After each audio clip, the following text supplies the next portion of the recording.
Assalamualaikum warahmatullahi wabarakatuh. Selamat pagi hadirin sekalian. Bisakah Anda bayangkan apa yang terjadi kepada kebudayaan Indonesia 10 tahun mendatang? Bahkan kini budaya seperti Korea, Barat, dan lainnya sudah masuk ke dalam Indonesia. Bersama saya Fuad Ali, yang bisa kalian panggil Al atau Ali. Dalam rangka hari ini, saya ingin berpidato tentang budaya Indonesia yang dimasuki bangsa lain. Kepada yang terhormat Ibu Nurul Indasari, SPD, dan yang saya cintai teman-teman saya, marilah kita panjatkan puja dan puji syukur terhadap Tuhan yang telah memberkati kita kesehatan sehingga bisa bertemu kali ini dalam hari yang membahagiakan ini. Seperti yang saya katakan di awal, apa yang Anda bisa bayangkan tentang Indonesia 10 tahun ke depan? Entah budaya apa lagi yang datang ke Indonesia dan bagaimana kita sebagai bangsa ini, bangsa yang dijajah secara tak kasat mata, namun hasilnya nampak jelas berpengaruh terhadap kebudayaan Indonesia. Budaya kita adalah keberagaman dan diwariskan dari generasi ke generasi, sedangkan budaya asing adalah budaya yang berasal dari negara lain. Bangsa Indonesia telah mengikuti arus globalisasi, terkadang dapat melunturkan jati diri bangsa yang begitu kental dengan kesopanan dan budaya timur. Kebudayaan asing yang masuk Indonesia akibat era globalisasi turut mengubah perilaku dan kebudayaan Indonesia, baik dari kebudayaan nasional hingga kebudayaan yang murni ada di setiap daerah di Indonesia. Dampaknya cukup besar untuk bangsa Indonesia seperti pergaulan bebas, mengikuti budaya asing yang tidak menggunakan mengikuti budaya asing yang menggunakan pakaian dingin dan sebagainya. Kita memang harus terbuka untuk budaya asing dan dari manapun. Namun kita juga harus pintar menyaring mana yang baik dan mana yang sebaliknya. Bagaimana caranya? Kita lihat dari sudut pandang kita. Apakah dirimu merasa itu hal yang baik? Dan lihat dari bagaimana respon orang dengan budaya tersebut. Dampaknya bisa baik untuk kita maupun tidak.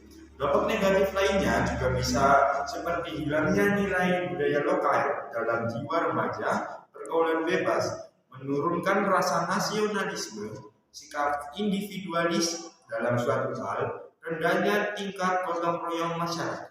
Namun selain dampak negatif, ternyata ada juga loh dampak positif seperti budaya sosialisasi yang tinggi, kemajuan teknologi yang sangat pesat, pola pikir lebih maju sehingga mendukung modernisme, budaya giat belajar dan bekerja dalam rangka memajukan negara. Segala sesuatu yang terdapat dalam masyarakat ditentukan adanya oleh kebudayaan yang dimiliki oleh masyarakat itu sendiri. Di Indonesia banyak sekali kebudayaan dan kepribadian di setiap daerah. Karena yang seperti kita tahu bahwa Indonesia memiliki banyak suku sehingga kebudayaan pun berbeda. Kebudayaan Barat yang masuk ke Indonesia sebenarnya memiliki dampak positif dan negatif bagi masyarakat Indonesia. Dampak positif misalnya kreativitas, inovasi, pengembangan ilmu pengetahuan dan dijadikan bisnis. Dampak negatifnya kebudayaan asing atau kebudayaan Barat, masyarakat Indonesia khususnya kalangan remaja adalah sampai tahap memprihatinkan karena adanya kecenderungan para remaja sudah melupakan kebudayaan bangsanya sendiri.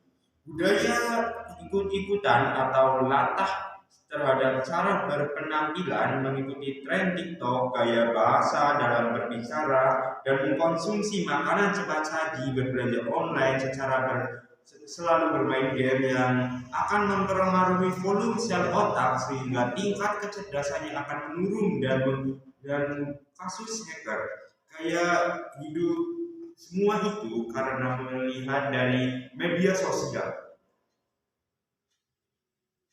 Para remaja tidak ingin dikatakan kuno, kampungan kalau tidak mengikuti cara berpakaian ala barat karena dinilai modern. Tren dan mengikuti perkembangan zaman selain cara berpakaian dan mode, tetapi hanya menjadi masyarakat yang konsumtif, tidak produktif di kalangan remaja, menjadi masalah bagi kebudayaan di Indonesia.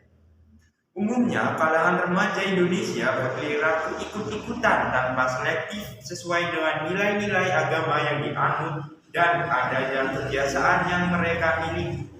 Dan itu biasanya berasal dari media sosial yang mereka lihat.